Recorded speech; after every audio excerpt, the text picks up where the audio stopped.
He is undertaking a solo camping expedition in minus 26 degrees Celsius conditions during a snowstorm.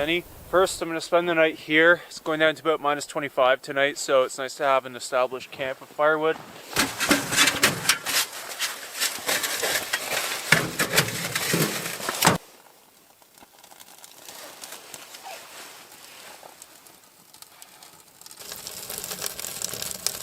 He must warm his feet due to the extreme cold.